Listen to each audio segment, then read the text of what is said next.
Good morning, it's Monica from Life is Art, and this is the Sunday 10 a.m. technique at the Garden Friends online crop. Good morning. Are you awake and alert and ready for a day of crafting fun? I sure hope so. I am raring to go, and we are going to start this morning with an interesting technique of an item to make. Sometimes we talk about how to use different products and medias and different techniques for stamping and inking and all that kind of fun stuff. But today I'm going to show you how to make a tent box.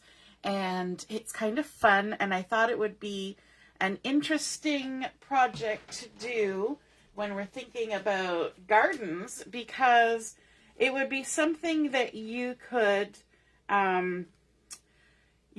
share in seeds in, or little treats if you were having a garden party. Any of those sorts of things you could definitely use the tent box for. And so let me show you what we're going to be creating. This is a little tent box. Good morning, Mary. Nice to see you're watching. So it's this cute little triangle tent, you know, like the old-fashioned tent going camping. That's where it gets its name from.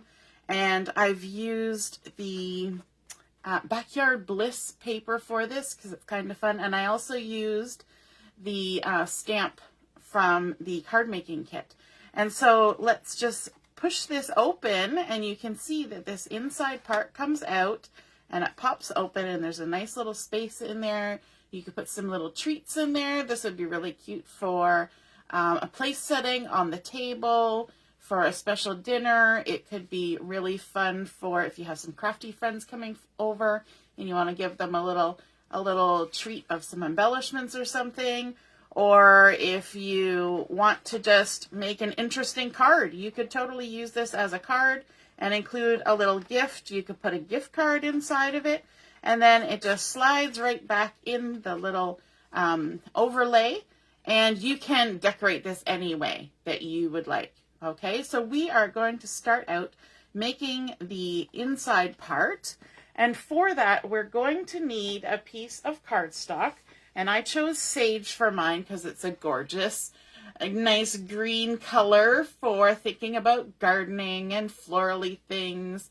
And so this piece has been cut to 11 by 4 inches. 11 inches by 4 inches. Good morning, Robin. Nice to see you're watching.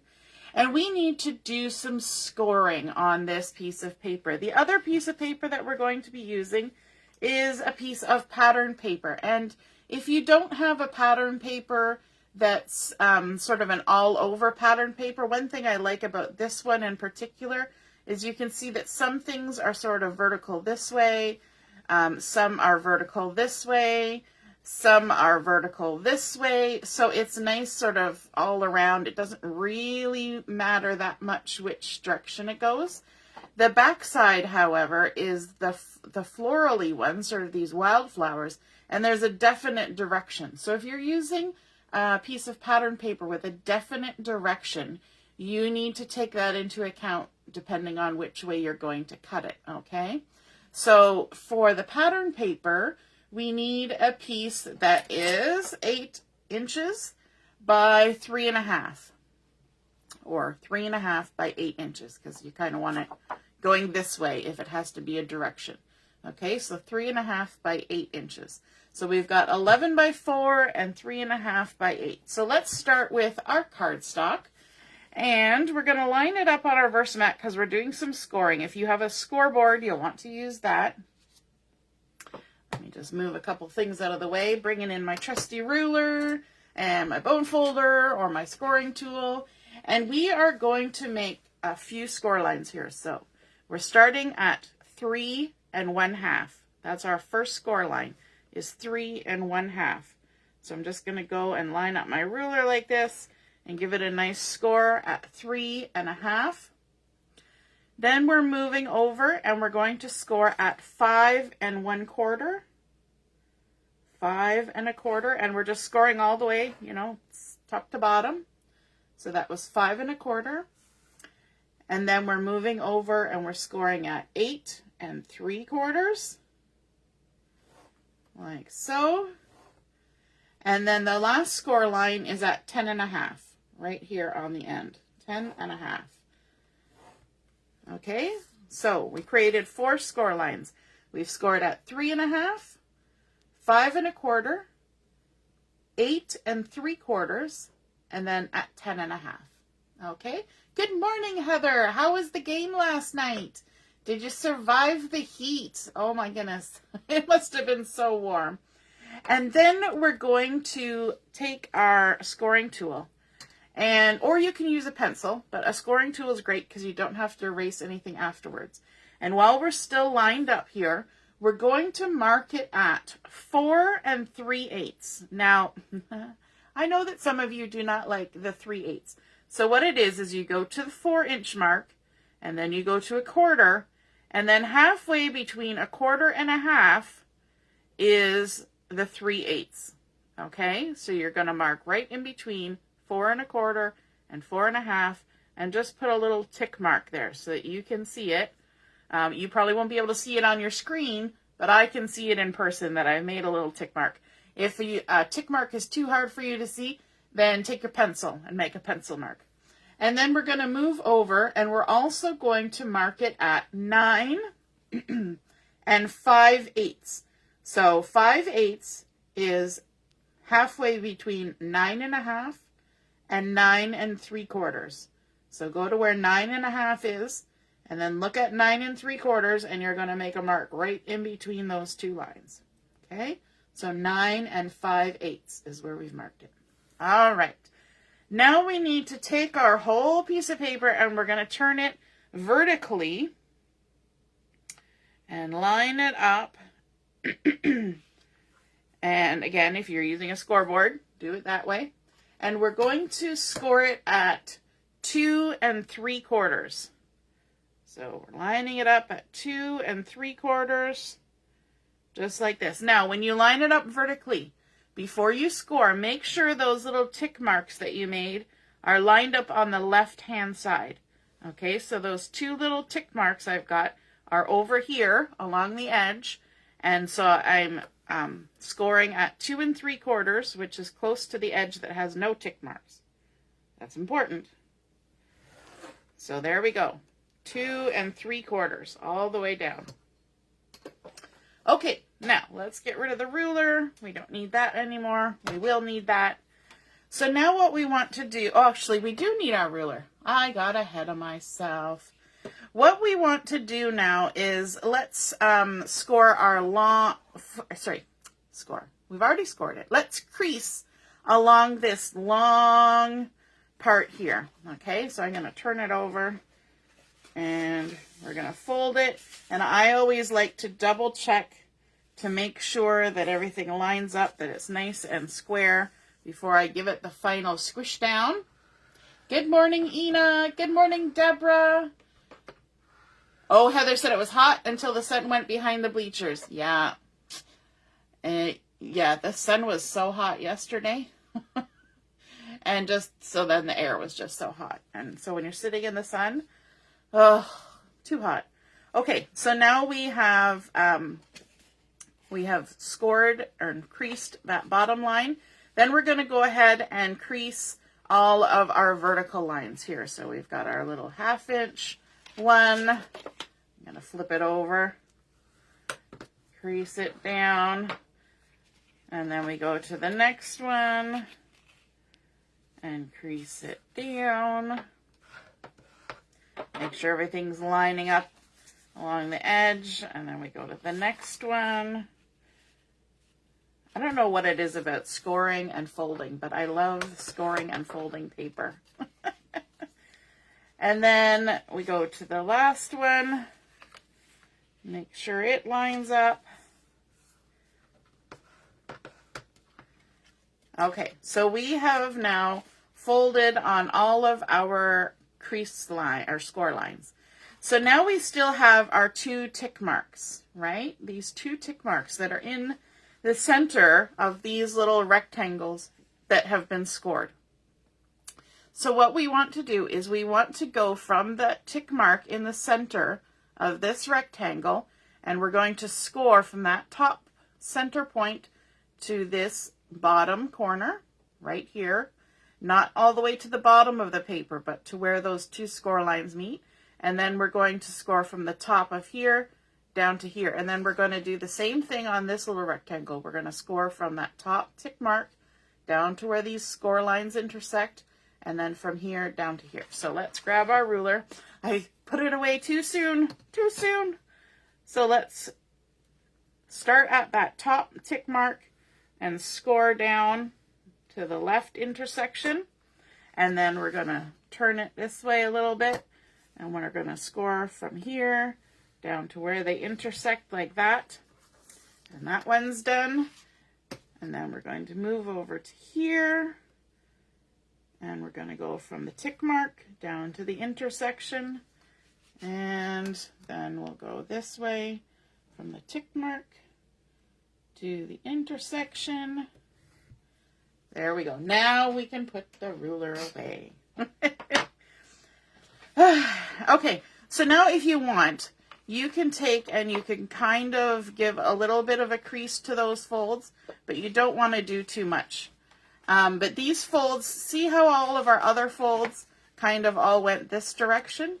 These little angle folds, we want them to be valley folds. So you kind of push the line to the back.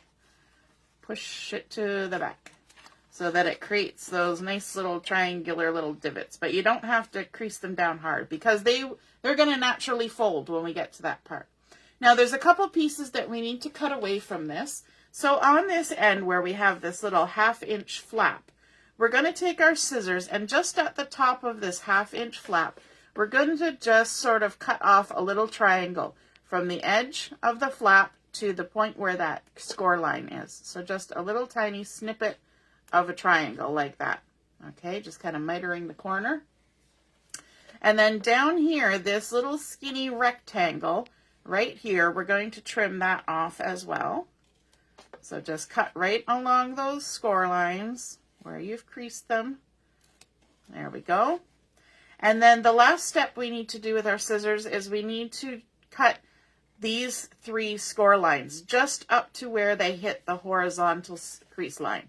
So right on that crease line here, up to that horizontal one, and then this one as well, and then the last one. Easy peasy. Just like that. Everybody following okay so far? Okay, now we need to start assembling our box. So what I want to do is I want to think about how my box is going together, okay? So we're going to fold it all around, and then this little tab, I want to tuck the little tab to the inside. I don't want to have this little tab sticking out to the outside because that will make it really hard to slide in and out of the little overlay because it'll try to grab. So you want to have that tucked inside. So that means we need to put glue on this outside flap. And I'm going to turn it a little bit. And I'm going to use my red tape for this because I want it to be nice and strong and stuck together well. And so I'm going to go and add this. And I'm probably going to do a couple strips of red tape to this. 1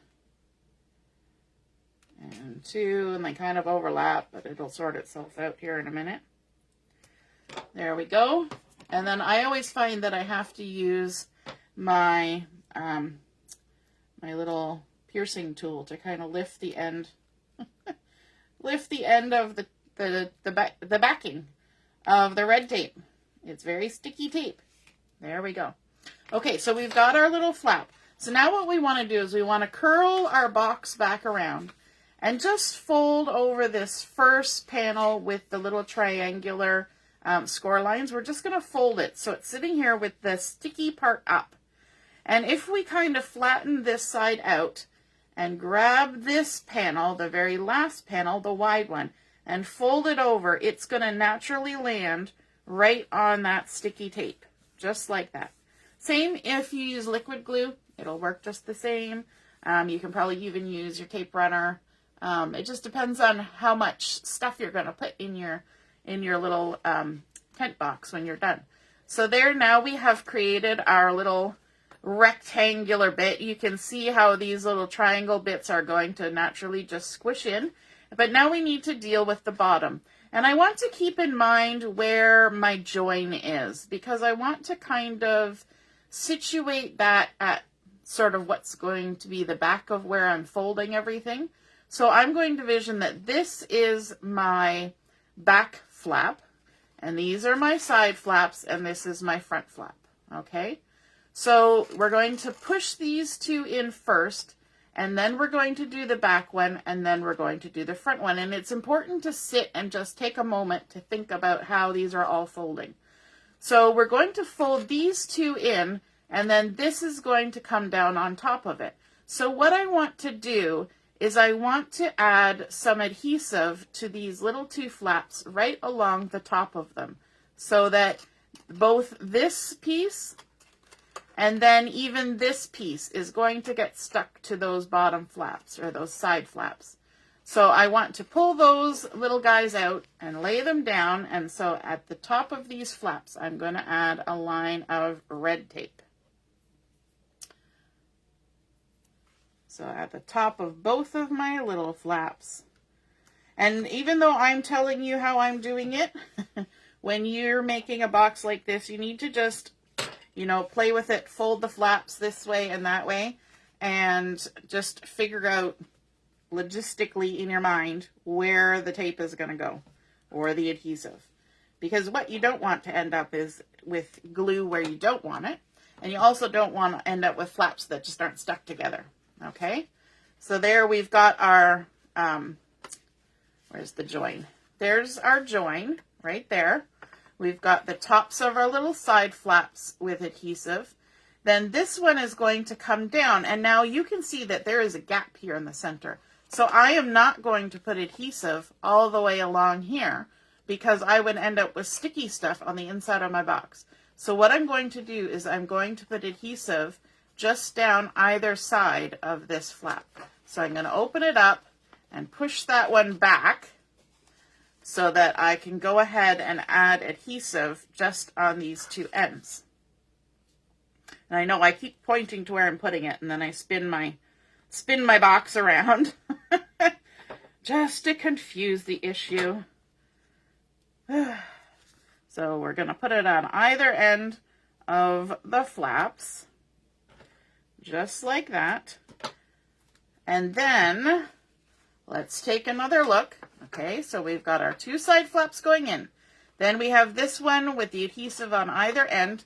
And now this last one, you can see that we can go ahead and we can put a piece of sticky tape all the way along here and stick it down, and it'll be no problem, right? Because there's going to be something there. So this last piece, we can fold it back, and we can put some red tape all along the outside edge. So it's good to get all of this thinking done before you try to start sticking any of the flaps together. Because it makes it so much easier when you can lay the box down and add the adhesive. So there we go. Okay, so now let's go ahead and take off the backing of our two side flaps. Flap 1, flap 2, and then our two inside little flaps here, we'll do those at the same time. There's 1 and 2. Oh, that one's not lifting the right way. Okay, there we go. Okay, so again, we're going to fold our two side flaps in first. And you want to make sure they're going in nice and square, that everything's lining up. And then we're going to fold this one down, making sure that the sides are lining up with each other so that it's nice and clean. And then, and don't worry, it's kind of floating there. It's okay. If you want, you can kind of stick it. And then we're going to remove the backing on this side. Oops. Like so. And we're going to fold it over, making sure that everything still stays nice and square. And now once we get to this point, don't just like push really hard because you might make the box go kind of funky. You can flip it over and you can use your back end of your bone folder, or you can pick it up now and have one hand inside, one hand outside. Make sure everything gets stuck down good. And there we have our little box and our little tent triangle edges that just push in on either side.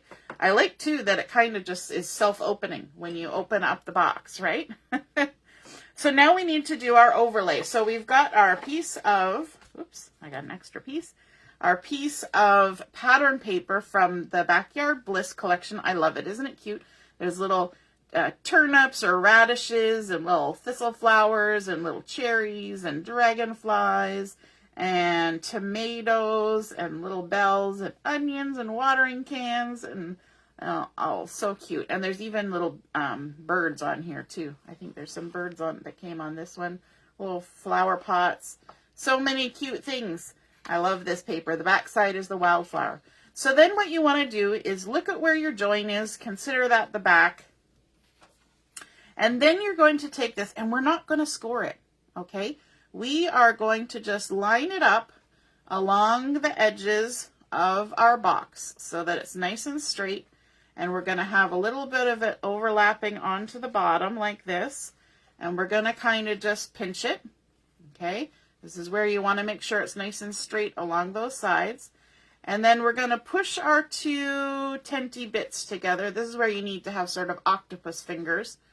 And we're going to fold it over. And we're not doing it too tight. If we do it too tight, then our tent is not going to slide in and out of the box. It's going to get stuck.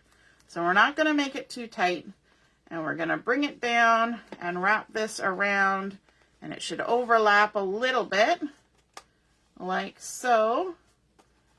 And let me just see, I think I can move it a little bit. You're going to end up with about a 1/2 inch overlap once you get it all on there, okay? And then what you can do is you can open it up, add a little bit of red tape just to this one end on the inside, like that. And peel the backing off. Now, some people might say, why didn't we just score it? And that is because it's going to slide better in and out if you make it so that it fits your box. If you make it so that it fits your box, it will just work a lot better. So now we're going to do the same process again. We're going to put this on the bottom, making sure it's as straight as we can get it, because that will make it easier to pinch together the top of the tent box and keep wrapping all the way around, just being cautious because that sticky red tape is on there. And then when we get to the bottom, we're going to make sure everything lines up and stick it down just like that. There we go. And now we can give it a little extra crease because it's where we want it. Give it a little pinchy pinch here and there. And then let's give it a try. Make sure it slides in and out. There we go. We can even give it a little squish that way. And then make sure that it goes back in. And it is snug, but it should go back in because you made it around it. Isn't that so cute? And then we get to decorate it. So you kind of pick which side you want to have as your front side. And then you can decorate it any way you want. So if you take a look at the one I made before, I added a little barrel and a little sentiment on here. And that is from the Backyard Bliss card making stamp set. I just had to get this, the card making workshop kit stamp set. I had to get this one because the little wheelbarrow and the barrel, and it was just so cute. So you remember the other day when we were doing our backward stamping, we stamped with some shortbread and with the back of our barrel stamp, and then we stamped the image on the front way round. And so I'm going to take that and just fussy cut around it and use that as my nice little embellishment on the front. So you can see that by using that backward stamping technique, you can create your own little embellishment that's already colored. And you can either cut it nice and close so that shortbread is the edge, or you can cut it a little wider so that you have a little white edge on it. And that way it kind of looks like maybe a sticker or something. And then I'm going to add a little bit of foam tape to this to give it some dimension, a little bit of excitement. Now I was thinking of all sorts of ways to decorate this, and I was thinking, okay, you could cut it out, and you could have some of the carrots and things in it, and you know, all that kind of stuff. But I decided to keep it kind of simple just to show you. And so I've got a little piece of the new melon paper, and I cut this at 3/4 by 2 inches. And I'm going to go ahead and stamp this little sentiment on here, just in black ink. And this says, "Sending you a barrel full of love," which I thought is really cute. And just stamp that on there. Sending you a barrel full of love. And let's go ahead, we'll give it a little dovetail on the end. So snipping from the edge, a little snip in, and then from the point to the top of the snip, and then go from the other point to the top of the snip, and there we go. And then let's add some thin foam tape to this one. We're just going to make everything pop on here. Some thin foam tape. The other good thing about using foam tape is it's really good and sticky. And so you're not going to really have any problem if it gets bumped or anything. It's not going to go flying off. So then I can just tuck that underneath my little barrel here. Sending you a barrel full of love. And then we have the fun, really, really cool new dots. So I have some blue dots, and they're in sapphire and bluebird and periwinkle. And then I have the melon dots, which is our color of the year. And then I have the green, which is pine and clover and green apple. And the great thing about these new sets that we have, these are the new ones from the core catalog, is that you get circles and hearts and stars in every color, but they're also big, medium, and small. So you get such a great variety. So I thought I would just go ahead, because it says sending you a barrel full of love, I thought I would grab some hearts of different colors. Why not, right? So let's grab some blue and some green and some melon. And we're just going to add some hearts to our front of our project here. Now, it's hard for you to see the front of my project because it's, you know, it's vertical. So let's grab a nice big melon heart. And we can even stick one right on the barrel like that. And then let's grab a medium little, no, I want a sapphire one. A medium sapphire heart. Let's see.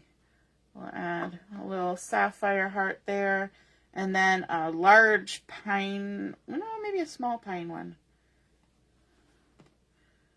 And add a little heart like that. And there we go. It's, you know, it's not elaborate. You could add florals on here. You could add the vegetables. You could use the scrapbooking stamp set that has all the fun vegetables and things, and you could really add it. You could punch out some hearts. You could die cut some hearts. All sorts of things that you could add onto these cute little tent cards.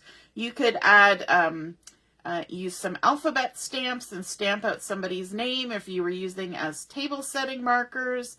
You could do just about anything, and I think it's just such a cute little idea that you can make this little tent box And of course you can make it like a card too. You could put a little panel on the back if you wanted to write your message, or tuck a note in here. It would definitely fit a gift card in here. So thinking about back to school time that's happening, and, you know, sending a little something in for the teacher. Occasionally I have sent teachers LCBO cards because I'm like, I'm pretty sure my kid caused you to drink. So, and then you just tuck that right in there like that. And what a cute little presentation that is. I hope you guys enjoyed learning how to make these cute little tent cards. I think they're so fun. All right, have a wonderful rest of the morning. Enjoy taking a look at the games and the challenges as they're posted. And we will be back at 1 o'clock for Chat and Craft. So hope to see you there. Toodaloo. Bye.